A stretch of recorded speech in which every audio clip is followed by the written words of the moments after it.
बिस्मिल्लाहिर्रहमानिर्रहीम, अस्सलाम वालेकुम। किसी भी और काम की तरह इंटरव्यू की क्वालिटी और इफेक्टिवनेस का ताल्लुक इस बात से बहुत ज़्यादा होता है कि हम किस तरह से शुरू करते हैं। इसी वजह से इस इंटरव्यूइंग स्किल्स की ट्यूटोरियल्स को हमने 3 हिस्सों में तकसीम किया है। The first one is beginning, और आज भी हम बिगिनिंग का पार्ट 2 कवर करेंगे।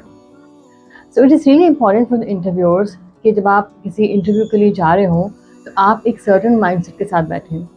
आपका माइंडसेट किस तरह का होना चाहिए, उसके डूज एंड डोंट्स पे आज हम बात करेंगे। फर्स्ट एंड फॉरमोस्ट थिंग, जब भी हम किसी इंटरव्यू के लिए जा रहे होते हैं तो हमारे पास बहुत दफ़ा ऐसा होता है कि if you are at a senior position तो आपके पास कुछ फीडबैक पहले से आ रहा होता है। तो उस फीडबैक को मेरी पहली एडवाइस ये होगी कि जब भी आप एज एन किसी पैनल में जा रहे हैं या आप सेकंड लेवल इंटरव्यू कर रहे हैं, तो जो फर्स्ट लेवल इंटरव्यू का जो फीडबैक होता है तो you should not at least read that. Why am saying this because जब आप किसी कैंडिडेट को एवेल्यूएट करने चाहते हैं तो उसमें मल्टीपल स्टेजेस इसलिए की जाती हैं कि हर स्टेज पर एक अनबायस्ड और फेयर फीडबैक आ रहा हो।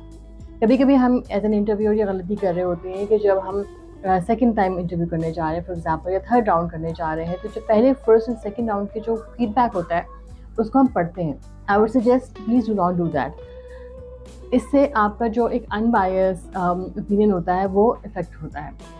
आप उनका रिज्यूमे देख सकते हैं, आप उनका प्रोफाइल देख सकते हैं, आप उसको मैच कर सकते हैं to the job description and the job specs, but I would highly advise please do not read the feedback और do not hear the feedback from the previous interviewer. Researches हमें बताती हैं कि कोई भी इंसान अनबायस नहीं हो सकता।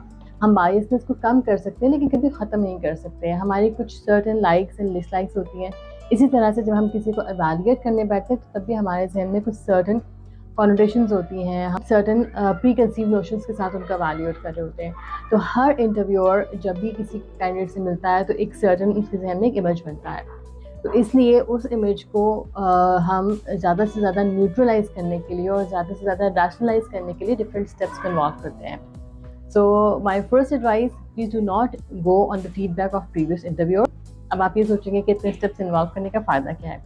फ़ायदा ये होता है कि जब आप ड्यूरिंग द इंटरव्यू एक अनबायस तरीके से किसी को एवेल्यूएट करते हैं तो फर्स्ट, सेकंड, थर्ड या जितने भी राउंड्स आप क्या होते हैं उन राउंड्स के बाद आप कैलिब्रेट करते हैं। आप कैलिब्रेशन करने जब बैठेंगे तो तब आप सबका ओपिनियन लेंगे and then you will go for the majority and then you have a debate on your positives and the area of development of particular candidates.